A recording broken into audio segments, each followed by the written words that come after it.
ಬೆನಕನ ಅಮಾವಾಸ್ಯೆ 2024ರ ಶುಭ ಮುಹೂರ್ತ, ಪೂಜೆ ವಿಧಾನ, ಮಹತ್ವ. ಶ್ರಾವಣ ಮಾಸದ ಕೊನೆಯ ಅಮಾವಾಸ್ಯೆಯನ್ನು ಬೆನಕನ ಅಮಾವಾಸ್ಯೆ, ಸೋಮಾವತಿ ಅಮಾವಾಸ್ಯೆ ಎಂದು ಕರೆಯುತ್ತಾರೆ. 2024ರ ಬೆನಕನ ಅಮಾವಾಸ್ಯೆ ಪೂಜೆಯನ್ನು ಯಾವ ದಿನದಂದು ಮಾಡಲಾಗುತ್ತದೆ? ಸೋಮಾವತಿ ಅಮಾವಾಸ್ಯೆ ಪೂಜೆ ವಿಧಾನ, ಮಹತ್ವ ಮತ್ತು ಆಚರಣೆಗಳ ಕುರಿತು ಮಾಹಿತಿ ಹೀಗಿದೆ.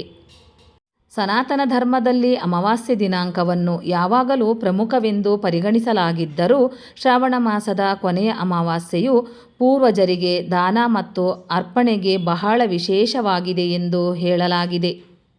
ಈ ದಿನ ಅನೇಕ ರೀತಿಯ ಧಾರ್ಮಿಕ ಕಾರ್ಯಗಳು ನಡೆಯುತ್ತವೆ. ಈ ದಿನ ಗಂಗಾ ಸ್ನಾನ ಮತ್ತು ಪೂರ್ವಜರನ್ನು ಪೂಜಿಸುವುದರೊಂದಿಗೆ ಪೂರ್ವಜರಿಗೆ ನೈವೇದ್ಯ ಸಲ್ಲಿಸುವುದು ಅತ್ಯಂತ ಶ್ರೇಯಸ್ಕರ ಎಂದು ಹೇಳಲಾಗುತ್ತದೆ. ಈ ಅಮಾವಾಸ್ಯೆಯ ದಿನದಂದು ಯಾವುದೇ ಶುಭ ಅಥವಾ ಮಂಗಳಕರ ಕೆಲಸಗಳನ್ನು ಮಾಡಬಾರದು ಎನ್ನುವ ನಂಬಿಕೆಯಿದೆ. ಈ ವರ್ಷ ಅಂದರೆ 2024ರಲ್ಲಿ ಶ್ರಾವಣ ಮಾಸದ ಕೊನೆಯ ಅಮಾವಾಸ್ಯೆ ಯಾವಾಗ ಎಂಬುದನ್ನು ತಿಳಿಯೋಣ. ಬೆನಕನ ಅಮಾವಾಸ್ಯೆ ಮಹತ್ವ.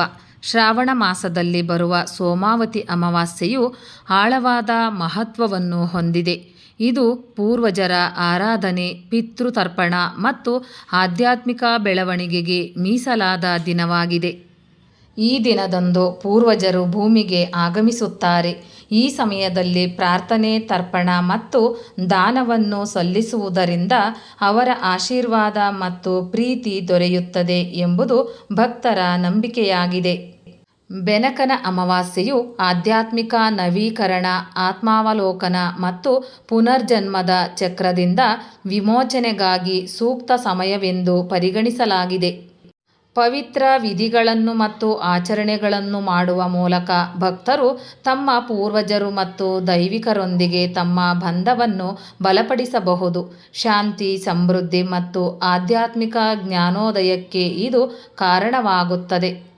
ಸೋಮಾವತಿ ಅಮಾವಾಸ್ಯೆ 2024 ಶುಭ ಮುಹೂರ್ತ. ಸೋಮಾವತಿ ಅಮಾವಾಸ್ಯೆ 2024 ದಿನಾಂಕ 2024ರ ಸೆಪ್ಟೆಂಬರ್ 2ರಂದು ಸೋಮವಾರ. ಬ್ರಹ್ಮ ಮುಹೂರ್ತ ಮುಂಜಾನೆ 4:29ರಿಂದ 5:14ರವರೆಗೆ. ಬೆಳಗ್ಗೆ ಮುಹೂರ್ತ ಮುಂಜಾನೆ 4:51ರಿಂದ 5:59ರವರೆಗೆ. ಅಭಿಜಿತ್ ಮುಹೂರ್ತ ಬೆಳಗ್ಗೆ 11:56ರಿಂದ ಮಧ್ಯಾಹ್ನ 2:47. ವಿಜಯ ಮುಹೂರ್ತ ಮಧ್ಯಾಹ್ನ 2:29ರಿಂದ 3:19ರವರೆಗೆ. ಸಂಧ್ಯಾ ಮುಹೂರ್ತ ಸಂಜೆ 6:43ರಿಂದ 7:06ರವರೆಗೆ. ಅಮೃತಕಾಲ ರಾತ್ರಿ 12:48ರಿಂದ 2:31ರವರೆಗೆ. ಬೆನಕನ ಅಮಾವಾಸ್ಯೆ ಪೂಜೆ ವಿಧಾನ. ಈ ದಿನ ಮಹಿಳೆಯರು ಸೂರ್ಯೋದಯಕ್ಕೆ ಮುನ್ನವೇ ಎದ್ದು ಸ್ನಾನ ಮಾಡಿ ಉಪವಾಸ ಮಾಡುವ ಪ್ರತಿಜ್ಞೆ ಮಾಡುತ್ತಾರೆ.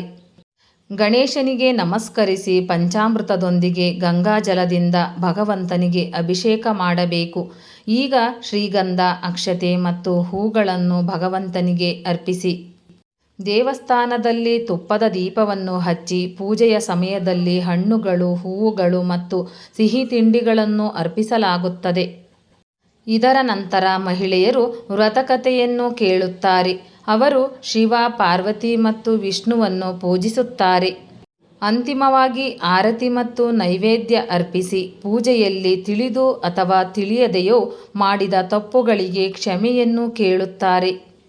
ಈ ದಿನದ ವ್ರತವು ಪತಿಗೆ ದೀರ್ಘಾಯುಷ್ಯವನ್ನು ಕರುಣಿಸುತ್ತದೆ, ಕುಟುಂಬದಲ್ಲಿ ಸಂತೋಷ ಮತ್ತು ಸಮೃದ್ಧಿಯನ್ನು ತರುತ್ತದೆ ಎನ್ನುವ ನಂಬಿಕೆಯಿದೆ. ಬೆನಕನ ಅಮಾವಾಸ್ಯೆ ಆಚರಣೆಗಳು. ಬೆನಕನ ಅಮಾವಾಸ್ಯೆಯಂದು ಭಕ್ತರು ದಿನದ ಆಧ್ಯಾತ್ಮಿಕ ಪ್ರಯೋಜನಗಳನ್ನು ಪಡೆಯಲು ಪವಿತ್ರ ಪೂಜಾ ವಿಧಿಯನ್ನು ಆಚರಿಸುತ್ತಾರೆ. ಈ ಆಚರಣೆಯು ಪವಿತ್ರ ನದಿಯಲ್ಲಿ ಅಥವಾ ಮನೆಯಲ್ಲಿ ಪವಿತ್ರ ಸ್ನಾನದಿಂದ ಪ್ರಾರಂಭವಾಗುತ್ತದೆ. ನಂತರ ಶಿವ, ವಿಷ್ಣು ಮತ್ತು ಪೂರ್ವಜರನ್ನು ಪೂಜಿಸಲಾಗುತ್ತದೆ. ಭಕ್ತರು ತರ್ಪಣ, ನೀರು, ಎಳ್ಳು ಮತ್ತು ಹಾಲು ಮಿಶ್ರಣವನ್ನು ತಮ್ಮ ಪೂರ್ವಜರಿಗೆ ಅರ್ಪಿಸುತ್ತಾರೆ. ಹೂವು ಮತ್ತು ಧೂಪದ್ರವ್ಯವನ್ನು ದೇವರಿಗೆ ಅರ್ಪಿಸುತ್ತಾರೆ. ದಾನವು ಧಾರ್ಮಿಕ ಕ್ರಿಯೆಯ ಒಂದು ಪ್ರಮುಖ ಭಾಗವಾಗಿದೆ. ಭಕ್ತರು ಆಹಾರ, ಬಟ್ಟೆ ಮತ್ತು ಇತರ ಅಗತ್ಯ ವಸ್ತುಗಳನ್ನು ಅಗತ್ಯವಿರುವವರಿಗೆ ದಾನ ಮಾಡುತ್ತಾರೆ. ಅಮಾವಾಸ್ಯೆ ಲಕ್ಷ್ಮೀ ಪೂಜೆ. ಅಮಾವಾಸ್ಯೆ ದಿನದಂದು ಲಕ್ಷ್ಮೀ ಪೂಜೆ ಮಾಡುವುದಕ್ಕೆ ವಿಶೇಷ ಮಹತ್ವವಿದೆ. ಈ ದಿನ ಲಕ್ಷ್ಮೀ ದೇವಿಯನ್ನು ವಿಧಿವಿಧಾನಗಳ ಪ್ರಕಾರ ಪೂಜಿಸುವುದರಿಂದ ವ್ಯಕ್ತಿಯು ಹಣವನ್ನು ಪಡೆದುಕೊಳ್ಳುತ್ತಾನೆ. ಆತನ ಜೀವನದಲ್ಲಿನ ಸಮಸ್ಯೆಗಳು ದೂರವಾಗುತ್ತದೆ. ಹಣದ ಸಮಸ್ಯೆ ಇರುವವರು ಈ ದಿನ ಲಕ್ಷ್ಮೀ ದೇವಿಯನ್ನು ಪೂಜಿಸಬೇಕು. ಮುಸ್ಸಂಜೆ ಸಮಯದಲ್ಲಿ ಲಕ್ಷ್ಮಿಗೆ ದೀಪವನ್ನು ಬೆಳಗಿಸಬೇಕು.